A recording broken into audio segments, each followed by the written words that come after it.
News when you want it with Bloomberg News Now. I'm Amy Morris. There's your closing bell for this Wednesday on Wall Street, where traders drove most stocks higher and bond yields lower as lawmakers are poised to end the government shutdown. Much more about all of that just ahead. But first, let's check those closing numbers. We bring them to you each day here at Bloomberg. The S&P 500 gained 4 points. NASDAQ lost 62 points, and the Dow gained 328 points. The 10-year Treasury yield at 4.06% and the 2-year yield at 3.56%. Disgraced financier Jeffrey Epstein appeared to allege Donald Trump spent hours in a house with one of Epstein's victims and suggested that the president was aware of his activities. The email released by congressional Democrats was sent by Epstein to Ghislaine Maxwell in 2011. White House Press Secretary Caroline Leavitt. These emails prove absolutely nothing other than the fact that President Trump did nothing wrong. And what President Trump has always said is that he was from Palm Beach, and so was Jeffrey Epstein. Now, the emails are expected to intensify scrutiny over Trump's relationship with Epstein. They come just as House Speaker Mike Johnson is expected to swear in Adelita Grijalva of Arizona. After weeks of delays, once she is sworn in, Grijalva could be the 218th and final signature needed to force a House vote to compel the Justice Department to release those Epstein files. That swearing in is expected to happen before the House votes on a bill that would end the historically long government shutdown. That bill reinstates federal workers fired during the shutdown, guarantees back pay for furloughed employees, and prevents further layoffs through the end of January. But it doesn't include an extension of the Affordable Care Act tax credits, and Democrat Ro Khanna says he won't support it. I'm a no vote because I don't believe we can sit idly by while 20 million Americans face astronomical spikes in their health care. Congressman Khanna was on Bloomberg's Balance of Power.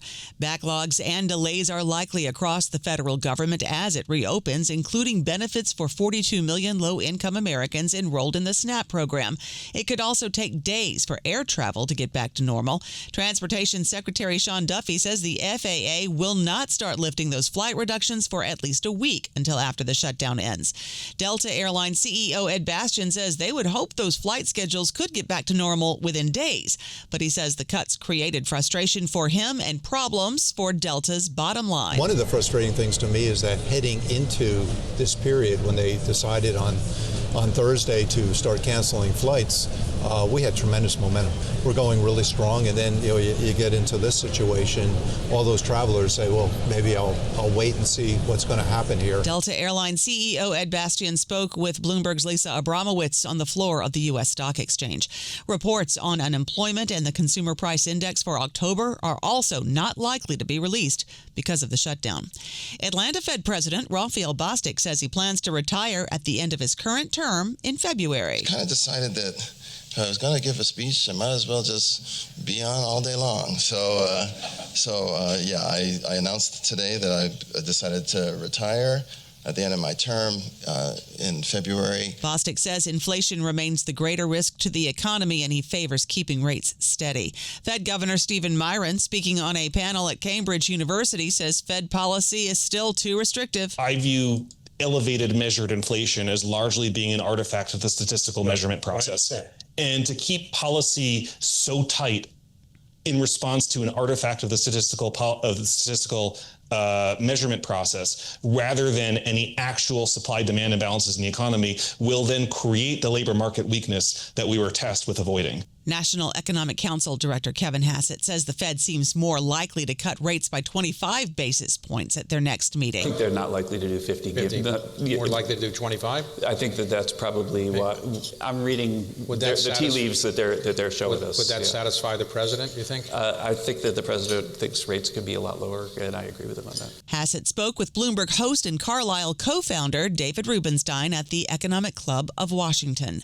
Treasury Secretary Scott Bessent indicated that the Trump administration would soon unveil reductions in import duties on coffee, banana, and other foods. You're going to see some substantial announcements over the next couple of days in terms of things we don't grow here in the United States. Coffee being one of them, bananas, other fruits, things like that. So that will bring the prices down very quickly. Bessent told Fox News wage gains are going to accelerate past the pace of inflation next year in the first and second quarters, and that the economy was in a good place until the shutdown created, in his words, a hiccup. Solar storms brought colorful lights to unexpected places in the U.S. last night, and there could be more tonight. Space weather forecasters confirm the solar storms triggered vibrant northern lights as far south as Kansas, Colorado, and Texas. The U.S. Mint has ended production of the penny. The cost of making pennies became more than their value. Costs climbed to nearly 4 cents per penny. So the president canceled it, and the Treasury Department now expects to save about $56 million per year. The very last pennies were struck today at the Mint in Philadelphia, where they've been produced since 1793. That's news when you want it with Bloomberg News Now. I'm Amy Morris. This is Bloomberg.